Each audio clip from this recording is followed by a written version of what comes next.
அனைவருக்கும் வணக்கம். இந்த ஜென்சி டிஎம்கே மீட்டிங் பயங்கரமான ஒரு இம்பேக்டை கிரியேட் பண்ணியிருக்குங்க. நிழல் முதலமைச்சர் ஆதவர்ஜுனா அவர்களுக்கும் முதலமைச்சராக இருக்கக்கூடிய விஜய்க்கும் பார்த்தீங்கன்னா ரொம்ப இது வந்து கண்ணை உறுத்தியிருக்கு. ஏற்கனவே மேடைகளில் பேசுகிறப்போ அவங்களுடைய ஆதங்கத்தை வெளிப்படுத்தினார்கள், அதை நம்மால் காண முடிந்தது. இப்போ ஒருபடி மேலே போய் இந்த ஜென்சி டிஎம்கே மீட்டிங்கை ஒருங்கிணைச்ச ஒரு சகோதரர் அன்பானந்தம் அரியப்பன் அப்படின்ற ஒரு சகோதரர், அவர் கிருஷ்ணகிரியை சேர்ந்தவர். அவரை கைது பண்ணுறதுக்காக இந்த தாவேக அரசின் காவல்துறை பார்த்தீங்கன்னா நடுராத்திரி 12 மணிக்கு போயிருக்குங்க அவர் வீட்டுக்கு கிருஷ்ணகிரியில். நடுராத்திரி போக வேண்டிய அவசியம் என்ன? அப்படி என்ன குற்ற செயலில் அவர் ஈடுபட்டுட்டாரு? அப்போனா பாருங்கள், காவல்துறையை ஏவி விட்டு ஒரு ஏவல் துறையாக இந்த அரசு பயன்படுத்தி முதலமைச்சர் விஜய் அவர்கள் இப்படி பயந்து கிடக்கிறாரு. என்ன சிஎம் சார் இவ்வளோ பயப்படுறீங்க, நீங்கள் இவ்வளோ இன்செக்யூராக இருப்பீங்களா? இது தெரியாமல் போச்சே. நீங்கள் இன்செக்யூர் ஆவீங்கன்னு தெரியும், நீங்கள் கதறுவீங்கன்னு தெரியும், ஆனால் இவ்வளோ கதறுவீங்க, இந்த ஜென்சி டிஎம்கே இளைஞர்களை பார்த்து இவ்வளோ பயப்படுவீங்க அப்படின்ட்டு நாங்கள் யோசிக்கலை சிஎம் சார். ஏன் சார் இவ்வளோ பயப்படுறீங்க? ஏன் சார் உங்களுக்கு ஏன் சார் ஜென்சி இளைஞர்கள்லாம் ஒன்று கூடுவதை பார்த்தால் உங்களுக்கு பதற்றமாக இருக்குது? நீங்கள் இப்படியெல்லாம் பண்ண இன்னும் மேலும் மேலும் இன்னும் வீரியத்தோடு நாங்கள் செயல்படுவோம், சரிங்களா? முதல்ல இப்போது இந்த சகோதரரை நடு ராத்திரியில் கைது பண்ண போக வேண்டிய அவசியம் என்ன? அப்படி என்ன குற்றம் பண்ணிட்டாரு? ஏதாவது கொலை பண்ணிட்டாரா? இல்லை எங்கேயாவது கொள்ளை அடிச்சிட்டாரா? இல்லை ஏதாவது பாலியல் குற்றங்களில் ஈடுபட்டாரா? இந்த தாவேக்காவுடைய அப்யூசர்ஸ் நிறைய இடங்களில் கைதாகிறானுங்க இல்லையா, பாலியல் குற்றங்கள், அந்த மாதிரி ஏதாவது செஞ்சுட்டாரா? இல்லை என்ன தான் செஞ்சுட்டாரு? நடு ராத்திரி எதுவும் இம்மிடியேட்டாக கைது பண்ணணும்னு அவங்க வீட்டுக்கு போய் நிற்கிறாங்கங்க. வீட்டுக்குள்ளே அவர் இருக்காரா, வெளியே வர சொல்லுங்கள், வெளியே வர சொல்லுங்கன்னு வீட்டில் இருக்கிறவங்களெல்லாம் போட்டு டார்ச்சர் பண்ணியிருக்கு இந்த காவல்துறை. நடு ராத்திரி போக வேண்டிய அவசியம் என்ன? பயமுறுத்தி பார்க்குறது. வீட்டில் பெண்கள் இருப்பாங்க, வயசானவங்க இருப்பாங்க, அவங்கள போய் இப்படி நம்ம அச்சுறுத்தணும் அப்படின்னு சொன்னால் அவங்க கொஞ்சம் வந்து பயப்படுவாங்க. அவங்களுக்கு அது வந்து ஒரு மாதிரி ஒரு ட்ராமா மாதிரி ஆயிரும். நைட்டு ஃபுல்லாக யாரும் தூங்கலை, அப்போது பேசுகிறத நிறுத்த ட்ரை பண்ணலாம், இந்த மாதிரி ஏதாவது பண்ணி மிரட்டலாம், நைட்டு கூட்டிகிட்டு போய்ட்டு நாங்கள் காலையில் கொண்டு வந்து விட்டுறோம் அப்படின்னு சொல்லி காவல்துறை தெரிவிச்சிருக்காங்க. எதுக்கு கூட்டிகிட்டு போகணும்? அரெஸ்ட் வாரண்ட்டும் கிடையாது, என்ன கேஸுன்னும் இல்லை, எதுக்கு விசாரணைன்னு தெரியாது, எதுவுமே இல்லை. அப்படியே வரணும்னா போயிடணும், இவங்க கூப்பிட்ட உடனே போயிடணும், இவங்க வந்து விடுவாங்களாம், விடுற நேரம் வரணும். இது என்ன இது? இந்த தாவேக்காவுடைய வெர்ச்சுவல் வாரியர்ஸு என்னமா அப்யூஸ் பண்ணுறானுங்க, எவ்வளோ மோசமாக செயல்படுறானுங்க சமூக வலைத்தளங்களில். அவனுங்களெல்லாம் கைது பண்ணுறதுக்கு துப்பு இருக்கான் இந்த காவல்துறைக்கு? வீடியோ போட்டவரை வீட்டுக்குள்ளே புகுந்து கைது பண்ணுறதுக்கு துடிக்குது இந்த காவல்துறை. ஆனால் அதே வீடியோவில் இருக்கிற கமெண்ட் செக்ஷனில் கெட்ட கெட்ட வார்த்தையில் அப்யூஸ் பண்ணி குடும்பத்தை இழுத்து தரக்குறைவாக பேசி அவ்வளோ பேசுகிறானுங்க. அப்யூஸு, மார்ஃபு, இதெல்லாம் இந்த காவல்துறை என்றைக்காவது கைது பண்ணியிருக்கா? இந்த மாதிரி பதிவு போடுறவனுங்க, இந்த மாதிரி கமெண்ட்ஸ் போடுறவனுங்களெல்லாம். திமுக ஆட்சியில் இருக்கிறப்போவே திமுக தலைவர்களை எவ்வளோ மோசமாலாம் பேசியிருக்கானுங்க. எவ்வளோ பேரை கைது பண்ணுங்கன்னு அவ்வளோ தடவை ரிக்வெஸ்ட் பண்ணியும் ஒருத்தருமே ஒன்றுமே பண்ணல. ஆனால் இன்றைக்கி பாருங்கள், யார் அப்படி என்ன அழுத்தம் கொடுக்குறாங்க, மேலே இருந்து அப்படி என்ன அழுத்தம் கொடுக்குறாங்க? இப்படி நடுராத்திரி போய் ஒரு வீடியோ போடுறவரை கைது பண்ணணும், வீடியோ போட்டு விமர்சனம் பண்ணிட்டாராம், அதுக்கு கைது பண்ணுறாங்களாம். அதில் இந்த த்ரிஷா அம்மணி இருக்காங்கல்ல, அவங்க வந்து ஒரு ஃபோட்டோ போட்டிருக்காங்க நேற்றுக்கு, விஜய் அவர்கள் கூட இருக்கிற ஃபோட்டோ. கேக் விட்டுருக்காங்க, 5 கேக் வச்சுருக்காங்க. 5வது ஆனிவர்சரியா என்னன்னு தெரியல, 5 கேக் வச்சுருக்காங்க. அந்த ஃபோட்டோவை வச்சு விமர்சனம் பண்ண ஆரம்பிச்சிட்டாங்க பசங்க எல்லாரும். ஏன்னா விமர்சனம் பண்ண தான் செய்வாங்க. ஏன்னா சட்டமன்றத்தில் காலையில் தான் அவர் என்ன பேசுகிறாரு, எங்கள் தம்பி உங்கள் அப்பாவை காணோம் இப்படின்ற மாதிரி ஒரு கேவலமான உடல் மொழியோட கேவலமாக அருவருக்கத்தக்கவைகளை பேசினார் முதலமைச்சர். அதுக்கப்புறம் ஜேசன் சஞ்சய் வந்து தேடுறாரு, எங்கள் அப்பாவை காணோன்னு ஜேசன் சஞ்சய் தேடுறாரு அப்படின்னு சொல்லிட்டு எல்லாரும் விமர்சனம் பண்ண ஆரம்பிச்சிட்டாங்க. சாயந்தரம் பார்த்தா இந்த புகைப்படம் வருது, விஜய் அவர்களும் த்ரிஷா அவர்களும் சேர்ந்து கேக் வெட்டக்கூடிய புகைப்படம். வந்த உடனே எல்லாரும் சொல்ல ஆரம்பிச்சிட்டாங்க, ஜேசன் சஞ்சய் உங்கள் அப்பா கிடச்சிட்டாரடா, உங்கள் அப்பா இங்கே தான்டா இருக்கார், இந்த பாடுற ஃபோட்டோ வந்துருச்சுடா அப்படின்ட்டு எல்லாரும் கலாய்க்க தான் செய்வாங்க. இதை அன்பானந்தம் ப்ரோவும் அவரும் விமர்சனம் பண்ணி ஒரு காணொலி போட்டிருக்காரு. இந்த காணொலி அடிப்படையாக வச்சு தான் அவரை கைது பண்ண போயிருக்கு. ஒரு விமர்சனத்தை, ஒரு கிரிட்டிசிசத்தை அக்செப்ட் பண்ண முடியல. இவர் முதலமைச்சராக இருக்கார், பயப்படுறாருங்க. பயம் நம்ம ஒன்றும் சும்மா சொல்லலை. இந்த ஜென்சி மீட்டிங்கை பார்த்து இவர் பயப்படுறாரு, ரொம்ப பயப்படுறாரு. நாட்டில் அவ்வளோ குற்றங்கள் நடக்குது, பெண்களுக்கு எதிரான, குழந்தைகளுக்கு எதிரான குற்றங்கள், பாலியல் குற்றங்கள், கொலை நடக்குது, எவ்வளோ நடக்குது. அதை பற்றியெல்லாம் கவலையே கிடையாது.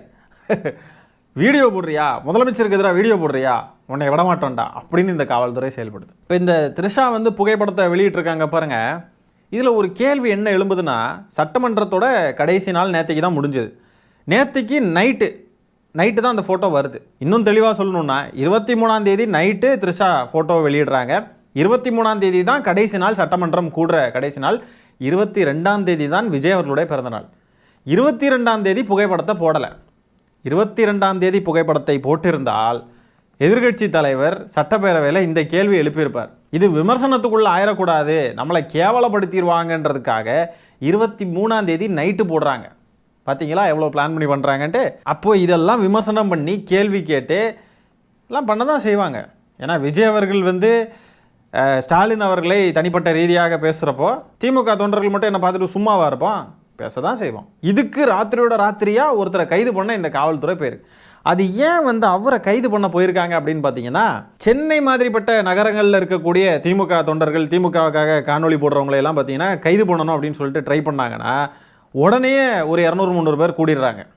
இது சமீபத்தில் இந்த கனின்ற ஒரு தம்பி இருக்கார் இல்லையா, அதை நம்ம கூட பார்த்துருவோமே, சைதாப்பேட்டையில் தாவேக்கா தொண்டர்கள், தாவேக்கா நிர்வாகி குமாரவேல் அப்படின்ற ஒருத்தன் வந்து அந்த பையனை மிரட்டி அவனுக்கு பேனிக் அட்டாக் வந்து அவனை ஹாஸ்பிட்டலில் அட்மிட் பண்ணியிருந்தாங்க இல்லையா. அந்த இன்சிடெண்ட் அப்போது திமுக தொண்டர்கள் நிறைய பேர் கூட்டிட்டாங்க, டக்குன்னு கூட்டிட்டாங்க. நானும் அங்கே போயிருந்தேன். போலீஸ் ஸ்டேஷனுக்குலாம் போய் எஃப்ஐஆர்லாம் பதிவு பண்ணுறதுக்கெலாம் பார்த்தாக்க எஃப்ஐஆர் பதிவு பண்ணலங்க. இன்னும் அது எஃப்ஐஆர் பதிவு பண்ணல. லிட்ரல் கொலை மிரட்டல், வழிமறித்து கத்தியெல்லாம் காட்டியிருக்கானுங்க, கொலை மிரட்டல்.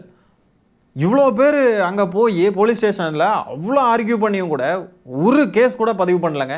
அப்போது டைரெக்டாகவே த்ரெட்டன் பண்ணி கொலை மிரட்டல் கொடுத்த ஒருத்தனுக்கு வழக்கு போட தயங்குது இந்த காவல்துறை. அவன் ஆளுங்கட்சின்றதுனால நாள் பூரா திமுக தொண்டர்கள் அங்கே நின்று அவ்வளோ முயற்சி செய்தும் காவல்துறை கேஸ் போடல, ஒரு வழக்கு கூட இன்னும் போடலை. இந்த குற்றத்தில் ஈடுபட்டவன் இருக்கான் இல்லையா, அவனை இன்னும் கைது பண்ணல, அவனை அரெஸ்ட் பண்ணல. ஆனால் வீடியோ போட்டதுக்காக அன்பானந்தம் சகோதரரை வீடு புகுந்து கைது பண்ணுறதுக்கு போயிருக்கு இந்த காவல்துறை. எப்படி அடக்குமுறையை கையில் எடுக்குது பாருங்கள் இந்த தாவேக அரசு.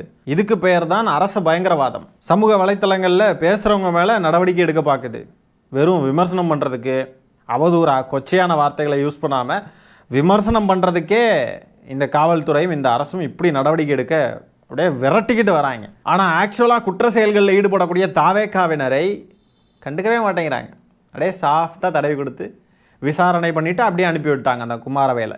ஒரே ஒருத்தரை கழுத்து நெரிச்சு அவர் குரல் வழியை நெருக்க பார்த்து அவர் குரலை முடக்கிவிட்டால் எல்லாரும் அமைதியாயிருவாங்க அப்படின்னு சொல்லி நினைக்குது இந்த காவல்துறை. ஒருத்தனை முடக்கினா 10 பேர் கிளம்பி வருவான், ஒருத்தனை பேச விடாம ஆக்கினா 10 பேர் பேசுவான். திமுக இந்த மாதிரி மிரட்டல், உருட்டல், கைது இதுக்கெல்லாம் பயந்து இன்றைக்குமே பின்வாங்கினது இல்லை. இதை முதலமைச்சராக இருக்கக்கூடிய விஜய் அவர்கள் புரிஞ்சுக்கணும், நிழல் முதலமைச்சராக இருக்கக்கூடிய ஆதவர்ஜுனா அவர்களும் புரிஞ்சுக்கணும். சின்ன பசங்க மிரட்டுனா பயந்துருவானுங்க, கைது பண்ணால் பயந்துருவானுங்க, ஒரு வழக்கு போட்டால் பயந்துருவானுங்க அப்படின்லாம் நினைக்காதீங்க ப்ரோ. எது வந்தாலும் பார்த்துக்கலான்னு முடிவு பண்ணி தான் ப்ரோ நாங்கள் களத்தையே நிற்கிறோம். இதுக்கெல்லாம் பயந்து ஓட நாங்கள் என்ன தாவேக்கா அணில் குஞ்சுகளா? திமுக காரன் இதுக்கெல்லாம் பயப்பட மாட்டான் ப்ரோ, புரிஞ்சுக்கோங்க ப்ரோ.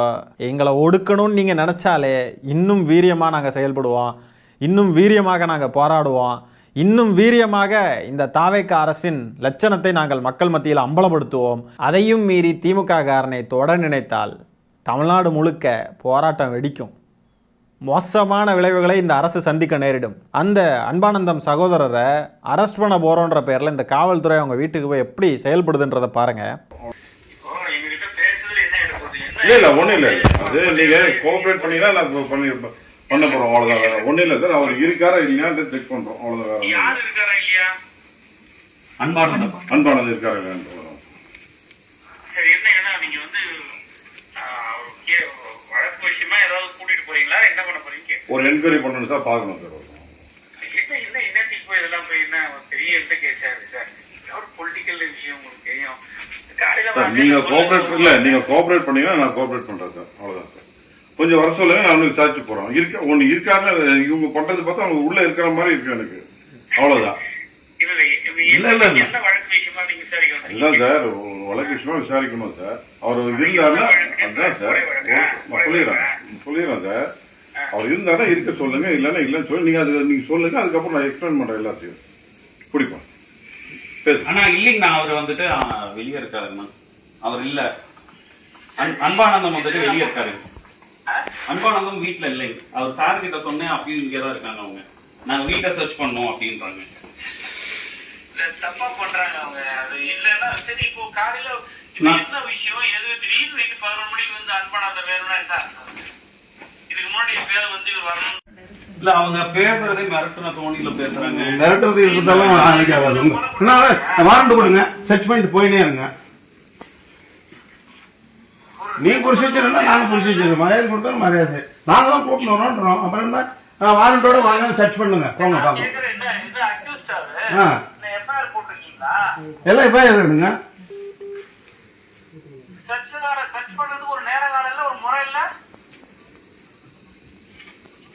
இப்படி மிரட்டும் தொனியில் போய் பேசியிருக்காங்க, நட்ட ராத்திரியில் போய் கைது பண்ண போயிருக்காங்க. எல்லாம் என்ன நடக்குது தமிழ்நாட்டில்? எவ்வளோ மோசமாக செயல்படுறாரு பாருங்கள் விஜய். நம்ம சும்மா சொல்லலைங்க, விஜய் மோசமாக செயல்படுறாரு, தாவேக்கா அரசு ரொம்ப கேவலமாக செயல்படுதுன்னு சும்மா சொல்லலை. உண்மையாலுமே அராஜகத்தில் ஈடுபடுறாங்க. இதெல்லாம் அடக்குமுறை. இந்த சம்பவத்தை தொடர்ந்து கனிமொழி அவர்கள் அவங்களுடைய கண்டனத்தை தெரிவிச்சிருக்காங்க. அது மட்டும் இல்லாமல் எதிர்க்கட்சி தலைவர் உதயநிதி ஸ்டாலின் அவர்களும் கண்டனத்தை தெரிவிச்சிருக்காங்க. அவங்க போட்டிருக்கிற பதிவு பாருங்கள். கழகத்தின் ஜென்சி இளைஞர்களை ஒருங்கிணைச்சு கூட்டங்கள் நடத்திக்கிட்டு வந்த தம்பி அன்பானந்தன் அரியப்பனை கிருஷ்ணகிரி ராயக்கோட்டையில் அவருடைய வீட்டுக்குள்ளே நள்ளிரவில் அத்துமீறி நுழைந்து காவல்துறையினர் கைது செய்ய முயற்சி செய்ததை வன்மையாக கண்டிக்கிறேன்னு சொல்லி கண்டனம் தெரிவிச்சிட்டாங்க. அதே மாதிரி நான் சொன்னேன் இல்லையா, அந்த கனின்ற தம்பி சைதாப்பேட்டையில் நடந்த இன்சிடென்ட், அந்த இன்சிடென்ட்டையும் அட்ரஸ் பண்ணியிருக்காங்க. இதே போல் சமீபத்தில் ஜென்சி கூட்டத்தில் பேசிய கனி என்னும் தம்பி மீது தாவேக்கா ரவுடிகள் சைதாப்பேட்டையில் கொலைவெறி தாக்குதல் நடத்தியுள்ளனர். தம்பி கனியை தாக்கிய குற்றவாளிகள் மீது இதுவரை எந்த வழக்கு பதிவும் செய்யாத காவல்துறை சிகிச்சைக்காக மருத்துவமனையில் அனுமதிக்கப்பட்டு வந்த தம்பி கனியை மிரட்டி டிஸ்சார்ஜ் செய்ய வைத்தது. கழக இளைஞர்கள் ஆளுங்கட்சியையும் அரசையும் எதிர்த்து பேசினால் காவல்துறையை அனுப்புவது, அதுவே தாக்கியவர்கள் தாவேக்காவினர் என்றால் வேடிக்கை பார்ப்பது. இதுதான் மாற்றமா சிஎம் சார்? நிர்வாக திறனற்ற சோஃபா மாடல் அரசின் போலி பிம்பம் இளைஞர்கள் மத்தியில் சுக்குநூறாக நொறுங்கி வருவதை பொறுத்து கொள்ள முடியாமல் இந்த ஆட்சியாளர்கள் அடக்குமுறையை கையில் எடுத்து இருக்கிறார்கள். கழக இளைஞர்களை காவல்துறையை ஏவி அச்சுறுத்தலாம் என்று ஆளும் அரசு நினைத்தால் கழகம் அதனை வேடிக்கை பார்த்து கொண்டிருக்காது என்று எச்சரிக்கிறேன் அப்படின்னு சொல்லி பதிவு போட்டிருக்காங்க. ரொம்ப சிம்பிளுங்க. இந்த ஜென்சி டிஎம்கே மீட்டிங்கை பார்த்து ரொம்ப வயிற்றுச்சலில் இருக்காங்க. அந்த கூட்டங்களையெல்லாம் பார்க்குறப்போ தூங்க முடியல அவங்களால. தமிழ்நாடு ஃபுல்லாக நடக்குதுங்க. ஒவ்வொரு ஊர்லேயுமே இளைஞர்கள் தன்னெழுச்சியாக முன் வந்து இந்த கூட்டத்தை நடத்துகிறாங்க. அதில் முக்கியமாக இது திமுக நடத்துகிற கூட்டம் கிடையாது. திமுக நடத்தலை, திமுகவை ஆதரிக்கும் இளைஞர்கள் தன்னெழுச்சியாகவே முன் வந்து நடத்துகிறாங்க. அதுதான் இதில் ஹைலைட்டே. அதனால தான் இதை பொறுத்துக்க முடியல. இப்போது தாவேக்கா நடத்தாமல் ஒரு கூட்டம் யோசிச்சு பாருங்கள். தாவேக்காவை ஆதரிக்கும் இளைஞர்கள் நாங்கள் நடத்துகிறோம் அப்படின்னு சொல்லிட்டு தன்னெழுச்சியாக நடத்துவானுங்களா? அந்த பொட்டன்ஷியல் அவனுங்களுக்குலாம் இருக்கா? அந்த ஒரு தைரியம், அந்த துணிச்சல், அந்த ஒரு கொள்கை உணர்வு, கழகத்திற்காக நாங்கள் நிற்போம் அப்படின்னு சொல்லிட்டு ஒரு ஒரு ஒரு ஒரு என்ன சொல்கிறது, அந்த உணர்வு அவங்களுக்குலாம் இருக்கா? வாய்ப்பு இல்லை ராஜா. திமுகவுக்காக நாங்கள் என்னானாலும் நிற்போம், திமுக தோத்தாலும் நிற்போம், தோத்தாதான் நாங்கள் இன்னும் வீரியமாக செயல்படுவோம். ஜெயிச்சிருந்தாக்க நாங்கள்லாம் நார்மலாக ஏதாவது பேசிக்கிட்டு அப்படியே அரசியல்லாம் பேசிட்டு போயிருப்போம். ஆனால் தோத்ததுனால தான், அதுலேயும் தலைவர் ஸ்டாலின் அவர்கள் தோத்ததுனால தான் விட்டுறவே கூடாதுடா, இறங்கி அடிப்ப வேண்டான்னு இறங்கி அடிச்சுக்கிட்டு இருக்கோம். இன்றைக்கி கூட காவல்துறை ஒரு பதிவு போட்டிருக்காங்க. தாவேக்கா அரசுக்கு எதிராக யாராவதெல்லாம் பேசுனா நாங்கள் நடவடிக்கை எடுப்போம் அப்படின்லாம் போட்டிருக்காங்க. அது பயப்படுறாங்க. ஏன் இவ்வளோ பயம்னு தெரியல. பேசுனாலே பயம். அப்படின்னா என்னென்னா, இந்த இன்ஸ்டாகிராமில் யூடியூப்லலாம் பேசுகிறவங்க இருக்காங்கல்ல, இது என்னமோ இருக்குங்க. அப்போது என்னமோ இருக்குது. இதை வச்சு தான் ஆட்சியவே பிடிச்சிருக்காங்க. அப்போது பேசுகிறவங்க கழுத்தெல்லாம் நம்ம நெரிக்கணும் அப்படின்னு சொல்லிட்டு இந்த அரசு ட்ரை பண்ணுது. ஆனால் திமுக அரசு, ஸ்டாலின் அவர்கள்லாம் எல்லாரும் ஃப்ரீயாக விட்டுட்டாங்க. இன்ஸ்டாகிராமில் ஏதாவது பேசிக்கிட்டு ரீல்ஸ் பண்ணுறதெல்லாம் ஒரு பெரிய விஷயமா அப்படின்னு நினச்சிட்டாங்க. ஆனால் அதை வச்சு தான் ஆட்சியவே பிடிச்சிருக்காங்க. அப்போ நம்ம உஷாராயிக்கணும். இந்த இன்ஸ்டாகிராமில் யூடியூப்ல எல்லாம் வீடியோ போடுறது இந்த தாவேக்காவினருக்கு கண்ணு உறுத்துது, தாவேக்கா தலைமைக்கு கண்ணு உறுத்துது, தாவேக்கா அரசுக்கு கண்ணு உறுத்துது. அப்போன்னா அதை விடக்கூடாது. அதில் என்ன தான் இருக்குன்னு இறங்கி அலசி தான் பார்த்துருவோமே. இன்ஸ்டாகிராமை வச்சு ஆட்சியை பிடிச்சிருக்காங்க அப்படின்னு நம்ம சொல்கிறது அவங்களுக்கு கோவம் வருது. இல்லை அப்படியெல்லாம் இல்லையே, இன்ஸ்டாகிராம்லாம் வச்சு இல்லை, எங்கள் தலைவர் என்னமோ கிரவுண்ட் லெவலில் இறங்கி ரொம்ப கஷ்டப்பட்டு ஒர்க் பண்ணாருன்ற மாதிரி சொல்கிறாங்க. ஆனால் கிடையாது. இன்ஸ்டாகிராம் வச்சு தான் ஆட்சியை பிடிச்சிருக்காங்க, ரீல்ஸை வச்சு தான் ஆட்சியை பிடிச்சிருக்கு இந்த அரசு. அப்போ அந்த ரீல்ஸில் என்ன தான் இருக்குது, இன்ஸ்டாகிராமில் என்ன தான் இருக்குது, அதில் வீடியோ போட்டால் என்ன தான் இது, எல்லாத்தையும் நம்ம நோண்டிடுவோம். இன்னும் நிறைய பேர் இது மாதிரி காணொலிகள்லாம் போட ஆரம்பிங்க. நீங்கள் உங்களுக்கு வேறு வேலைகள் இருந்தாலும் ஒரு நாளைக்கு ஒரு அரை மணி நேரமோ ஒரு மணி நேரமோ, அரை மணி நேரம்லாம் கூட ஆகாதுங்க, சின்ன வீடியோ ஏதோ ஒன்று பேசி இந்த ஆளும் அரசாங்கத்தை கேள்வி கேட்டு காணொலிகள் போடுங்க. யூடியூப்லாம் போடுறதுக்கு உங்களுக்கு நேரம் இருக்குது, அதுக்கு டைம் ஸ்பெண்ட் பண்ண முடிஞ்சு வீடியோலாம் எடுக்க முடியும்னு சொன்னால் எடுத்து நீங்கள் ஒரு யூடியூப் சேனலை ஆரம்பித்து போடுங்க. தாவேக்காவுக்கு எதிராக பேசக்கூடியவர்கள், தாவேக்காவை விமர்சிக்கக்கூடியவர்கள், விஜயை விமர்சிக்கக்கூடியவர்கள் எல்லாம் குறி வச்சு இந்த அரசு அடக்குமுறையை செலுத்துது. இப்படிப்பட்ட ஒரு கேடுகட்ட அரசாங்கத்தை மக்கள் தேர்ந்தெடுத்து வச்சுருக்காங்க. உண்மையிலே திமுகலாம் இந்த மாதிரிலாம் யாரையும் செஞ்சதில்லை. அவ்வளோ மோசமாக அப்யூஸ் பண்ணவங்கள கூட திமுக கைதெல்லாம் பண்ணலை. இந்த மாதிரி காவல்துறையை அனுப்பி அச்சுறுத்தலை. ஆனாலும் திமுகவுக்கு கெட்ட பேர். திமுக என்னமோ அராஜகம் பண்ணுது, அடாவடித்தனம் பண்ணுதுன்னு சொல்லிட்டுலாம் பேசுனாங்க. ஆனால் இன்றைக்கி என்னெல்லாம் நடக்குது பாருங்கள், எவ்வளோ கொடுமைகள். மாணவர்கள் ரோட்டில் இறங்கி போராடுறாங்க, நீட்டுக்கு எதிராக பதில் இல்லை.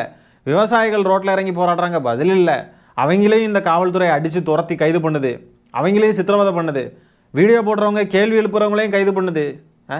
இன்றைக்கி அன்பானந்தம், நாளைக்கு நானாக கூட இருக்கலாம். இந்த தாவேக்கா அரசை கேள்வி கேட்கக்கூடிய யாராகவும் இருக்கலாம். இந்த அரச பயங்கரவாதத்தை குழி தோண்டி நம்ம புதைக்கணும். இந்த தாவேக்கா அரசையும் இந்த தாவேக்காவையும் ஓட ஓட இந்த மக்கள் விரட்ட வேண்டும். ஆகவே இந்த காணொலியை நான் இதோட முடிச்சுக்கிறேன்.